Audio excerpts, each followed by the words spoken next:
Guilherme Colim está aqui com a gente, como tradicionalmente acontece, já postando lá nas redes sociais. É praticamente um influencer digital da área do direito. Doutor Guilherme, boa tarde. Eu não estava postando nas redes sociais, estava fazendo outra coisa. Ah, então tá bom. Então vou ser indiscreto, então. Mas você acompanha, o doutor Guilherme Colim vai estar lá na nossa tela daqui a pouquinho, os contatos do doutor Guilherme Colim, que por vezes traz temas delicados aqui no programa, né, doutor Guilherme? Mas o tema de hoje é menos delicado e menos polêmico do que muita gente pensa. Ah, então vamos lá.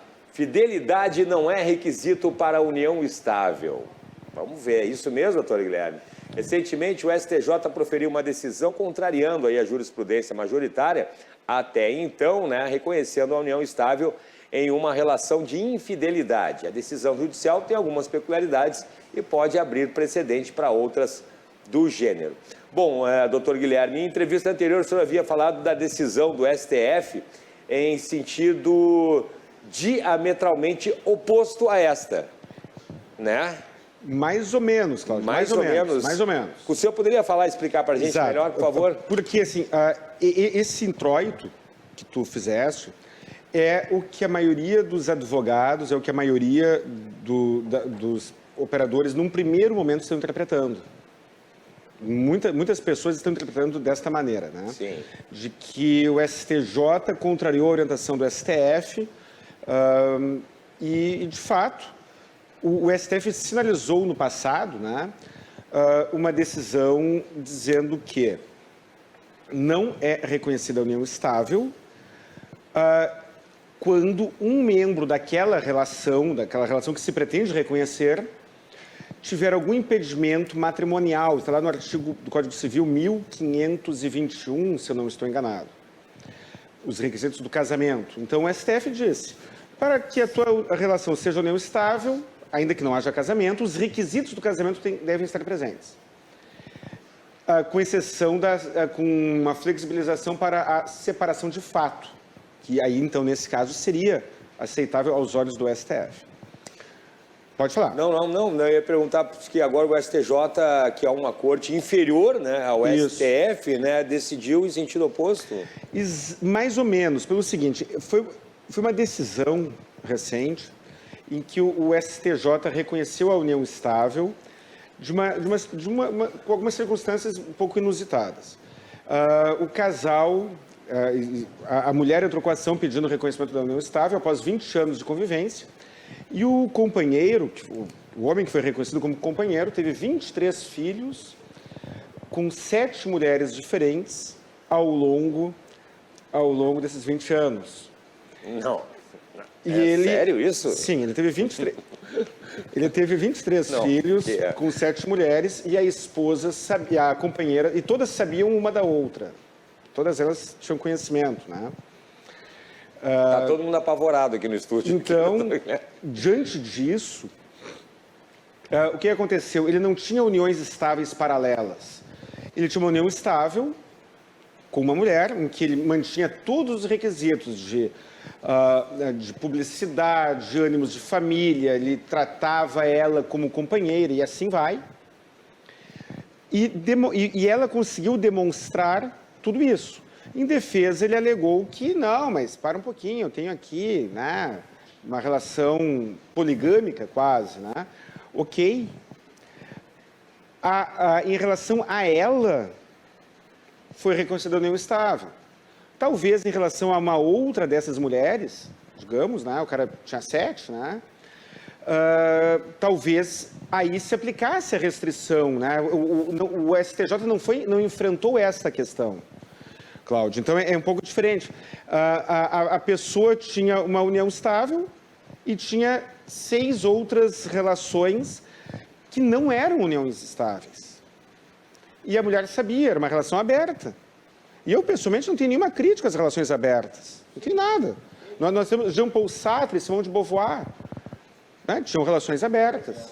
Pois é, mas se ela sabia, doutor Guilherme, da relação dele com as outras mulheres, né, e dos demais filhos, isso não afeta em nada a configuração da união estável? Se ela própria, né, aceitava que o marido ficasse fazendo filhos na rua? Sim. A relação aberta é essa, né? E aí é que está. O fato da relação ser aberta não impede que ela seja, seja uma Estável. família. Seja uma família. É uma família fora da caixa, me parece, né? É uma família em que as pessoas ali têm um esquema, uma dinâmica não tradicional. E eu, sinceramente, primeiro, eu tenho uma rusga pessoal, né, contra o reconhecimento da união estável. Quando eu falo de direito previdenciário, eu acho legal, né? Sim. Mas quando eu falo de direito de família, eu acho muito ruim, porque ela tem critérios de avaliação muito subjetivos. Sim. E gera muita insegurança jurídica. E isso é a minha opinião pessoal, que é mega minoritária. Sim, a opinião do doutor Guilherme Colin. Mega minoritária hoje. Sim. 99% dos meus colegas pensam diferente de mim. Mas o meu pensamento é esse. O fato de ela ter conhecimento e concordar que ele tivesse relações paralelas, aos meus olhos, o STJ foi coerente em reconhecer, porque se fosse um casamento, Cláudio, agora um casal casado lá no cartório, tem um casamento, e aí um membro deste casal mantém várias relações paralelas com o conhecimento de todo mundo sabe de tudo, é jogo aberto, jogo claro. Aquele casamento deixou de ser um casamento? Sendo que o cara volta para casa todos ou quase todos os dias? Ele recebe a correspondência ali, ele cria os filhos ali, ele apresenta aquela pessoa que está ao lado dele como sua esposa ou seu marido, sem negar nada? É menos casamento? Pois é, mas eu lhe pergunto o seguinte, e se uma dessas outras mulheres resolver também pedir a união estável? Eu acredito, se o STJ for coerente e se seguir a linha do STF, alguma dessas outras mulheres não vai ter reconhecido a sua união estável, porque uma vez reconhecida, não precisa nem ser reconhecida, desculpa, errei. Uma vez existente a união estável entre o fulano e fulana, entre o homem A e a mulher A, uma vez existente essa relação, eles não estão, nenhum dos dois tem preenchidos todos os requisitos para o casamento com outras pessoas. Então, ainda que não seja o casamento, mas uma nova união estável, a mulher B não conseguiria, não deve conseguir, aos meus olhos, reconhecer a união estável com este homem A, porque ele já tem uma união estável com a mulher A.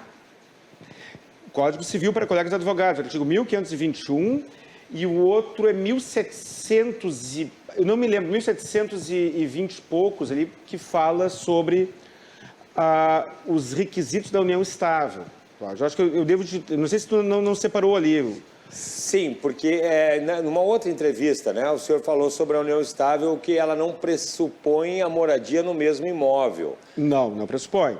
Tá, o STF decidiu isso, né? Tá, mas aí então seria possível que uma pessoa morasse sozinha e tivesse relações com outras mulheres e elas não soubessem uma das outras? Muitas pessoas... Vamos esquentar essa entrevista. Muitas pessoas fazem isso. Muitas pessoas fazem isso. Estamos assistindo agora. A pessoa mora num determinado endereço isso. E mantém uma relação afetiva com a pessoa A, com a pessoa B, com a pessoa C, ninguém sabe de nada, só o epicentro daquela relação, né? Sim. Isso, para mim, não é união estável. A questão é que o STF reconheceu união estável entre pessoas que habitavam endereços diferentes. Mas isso não é a regra, não é o que acontece mais comum. Porque não tem o pressuposto da união estável que alguém que esteja pleiteando a união estável não mostre contas, né, comprovando que mora com aquele homem ou com aquela mulher e tal ali, para comprovar que moram no mesmo lugar, que para isso reforçar a união estável?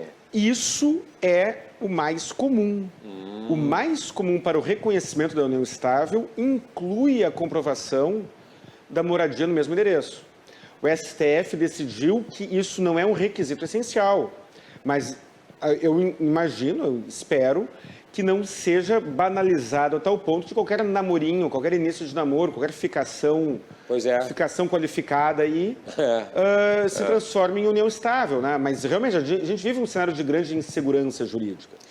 E o senhor já comentou aqui, doutor Guilherme Colin, ter obtido sucesso em uma ação declaratória de união estável ou alheia, isso na condição do advogado do credor, isso é uma coisa importante também, né? Aí eu lhe pergunto, qual é o risco, né, para as pessoas e quais medidas que o senhor sugere para as pessoas se prevenirem desse tipo de situação? Realmente, eu já ganhei uma ação declaratória de união estável alheia e a parte contrária não ficou nem um pouco feliz comigo. Pois é. Não gostou nem um pouco, porque eu era advogado do credor e comprovei a união estável alheia para penhorar os bens do devedor que estavam em nome da sua companheira. E a companheira do devedor, acreditando estar segura, porque estava tudo em nome dela, os bens do casal em nome dela, não ficou nem um pouco feliz em ver tais bens sendo penhorados na minha ação de execução contra o companheiro dela, que não tinha nada registrado em nome dele. Não ficou nem um pouco feliz. Como é que eu recomendo? O que eu recomendo? Contrato de namoro, que não garante, mas é uma ferramenta importante, uma blindagem importante.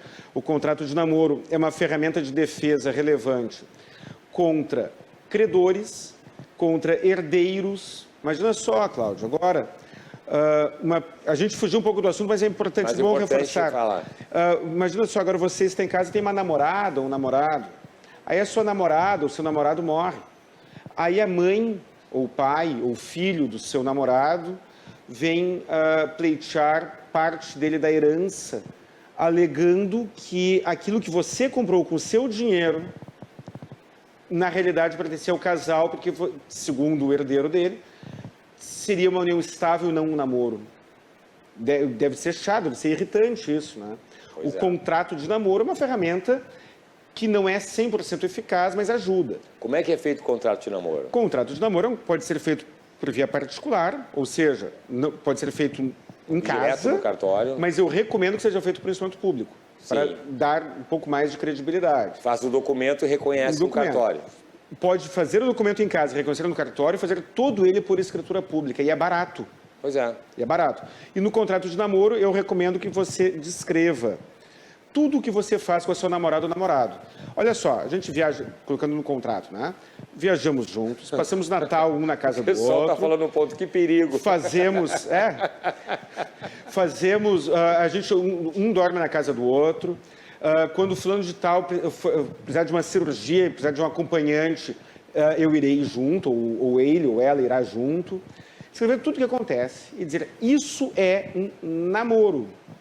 Nós não, e aí é bom que esteja expresso, não temos interesse em constituir uma união estável, não temos interesse em constituir uma família. E aí eu já recomendo que coloque mais no contrato, né? Sim.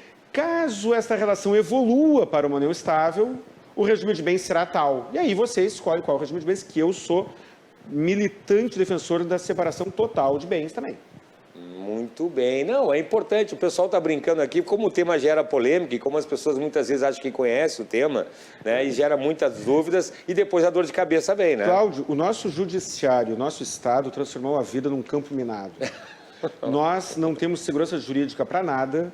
A vida é um estresse permanente porque você nunca sabe de onde virá o golpe. Pois é. Nós, pura e simplesmente, temos uma autonomia muito limitada por parte do nosso Poder Judiciário do nosso Estado. E aí, temos que criar ferramentas para tentar minimizar o dano. E como se não bastasse, tem dicas, colegas dando dicas justamente para aumentar esse estrago ainda, né? Dica do golpe. A dica do golpe. A dica do golpe. Se você entrar no Instagram, no YouTube, no TikTok, redes sociais, você verá um grupo de profissionais do direito dando dicas de uma imoralidade tremenda, cara. Para você tirar dinheiro do seu parceiro ou parceira. Tem um namorado. Como faço para ter direito aos bens dele? Meu namorado tem renda alta. Qual o melhor regime de bens? E aí a resposta para casamento. Meu noivo tem uma renda alta. Qual o melhor regime de bens? Aí a advogada respondendo, se ele tem mais grana que você, recomenda a comunhão parcial. Se ele for mais pobre que você, recomenda a separação. A indústria do processo ela é assustadora, Cláudio. A indústria do processo ela é assustadora e deprimente. Inclusive, depois vou sugerir para o doutor Guilherme aqui um outro tema que me passaram esses tempos também, sobre a questão da pensão, né? Sobre cobrar a pensão, por exemplo, do pai e também da madrasta que não mora com aquele filho também. O judiciário não reconhece isso. Vamos fazer um programa sobre isso, mas já adianto assim, o judiciário não tem reconhecido, mas existe um movimento muito forte querendo atucanar, querendo eu vi isso nas redes sociais, torturar as madrastas e padrastos. Por colegas, inclusive, por colegas seus. Por colegas, ou por pessoas que têm o mesmo diploma que eu, não considero colegas. Muito bem. Doutor Guilherme Colin, por favor, para o pessoal que está em casa, sempre trazendo temas relevantes, contatos, por gentileza. 51 32 28 12 19, telefone fixo. 51 999 85 7991, WhatsApp e celular. Colim.guilherme, meu Instagram pessoal, e aí lá tem questões pessoais e às vezes misturo tudo ali também. Saiba Direito no YouTube, canal Saiba Direito, 400 e poucos vídeos eu já tenho lá, 17.500 inscritos. Não consigo responder todos pelo YouTube, mas eu tento. Hoje vai subir o da nossa entrevista na quinta-feira. Infelizmente não, porque da semana passada foi na quinta e aí a produção não mandou ainda, acho que vai entrar amanhã ou depois. Tá bom, então. É só você atrasou um pouquinho. Ativa a notificação, saiba direito do Dr. Guilherme Colin, se inscreva no canal, ativa a notificação para receber os vídeos novos, né, a notificação dos vídeos novos. E importante, não pule ali, são vídeos curtos, muito instrutivos, não pule ali os comerciais. Exatamente. Doutor Guilherme, muito obrigado mais uma vez, uma excelente semana. Muito obrigado, Cláudio. Até a próxima. Até a próxima.